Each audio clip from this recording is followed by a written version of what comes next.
ഏവർക്കും നമസ്കാരം. ഗ്രഹണശേഷം സൂര്യൻ വീണ്ടും ശക്തി പ്രാപിച്ച് ഏപ്രിൽ 13 രാത്രി മകയിരം നക്ഷത്രത്തിൽ തൻ്റെ ഉച്ചരാശിയായ മേടം രാശിയിലേക്ക് പ്രവേശിക്കുകയാണ്. ഏപ്രിൽ 14 മേടം 1 നാം കേരളീയരും ലോകമെമ്പാടുമുള്ള മലയാളികളും വിഷുദിനമായി ആഘോഷിക്കുന്നു. ജ്യോതിഷപരമായി ഒരു പുതുവർഷം തുടങ്ങുന്നതും മേടം 1-നാണ്. ഈ മാസം തന്നെയാണ് സർവേശ്വരകാരകനായ ഗ്രഹമായ വ്യാഴം തൻ്റെ രാശി മാറുന്നതും. മേടം 18, അതായത് മെയ് 1 വ്യാഴം താൻ ഇപ്പോൾ സഞ്ചരിക്കുന്ന മേടം രാശിയിൽ നിന്നും ഇടവം രാശിയിലേക്ക് പ്രവേശിക്കും. ചൊവ്വ മേടം 10, അതായത് ഏപ്രിൽ 23 കുംഭത്തിൽ നിന്നും മീനത്തിലേക്ക് പ്രവേശിക്കും. വിദ്യാകാരകനായ ബുധൻ മേടം 27 അഥവാ മെയ് 10 മേടത്തിലേക്ക് പ്രവേശിക്കുന്നു. ശുക്രനാകട്ടെ മേടമാസം 11, അതായത് ഏപ്രിൽ 24 തൻ്റെ ഉച്ചരാശിയായ മീനത്തിൽ നിന്നും മേടത്തിലേക്കും പ്രവേശിക്കുന്നു. ഗ്രഹങ്ങളുടെ ഈ സഞ്ചാരത്തെ ആസ്പദമാക്കി മേടമാസം ഓരോ രാശിജാതർക്കും നൽകുന്ന ഫലങ്ങളാണ് നാം ഇന്ന് ഇവിടെ ചർച്ച ചെയ്യുന്നത്.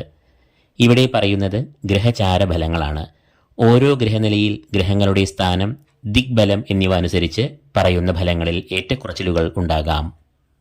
ആദ്യമായി മേടം രാശി. അശ്വതി, ഭരണി, കാർത്തിക, കാൽ എന്നീ നക്ഷത്രങ്ങളാണ് ഈ രാശിയിൽ വരുന്നത്.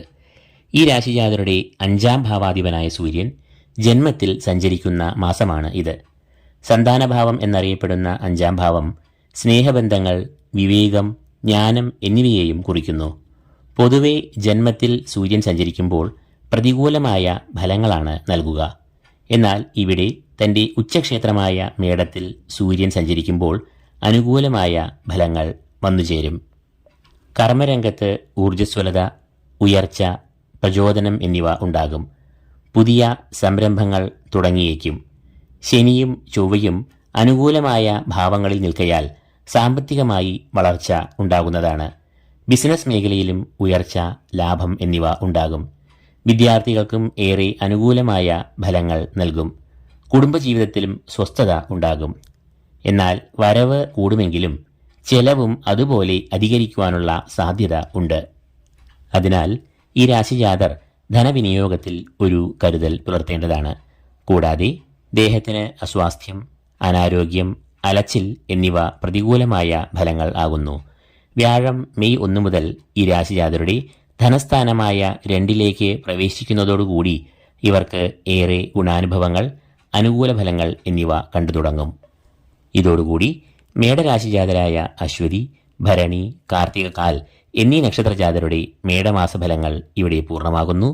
ഏവർക്കും വിഷു ആശംസകൾ നേരുന്നു. നന്ദി, നമസ്കാരം.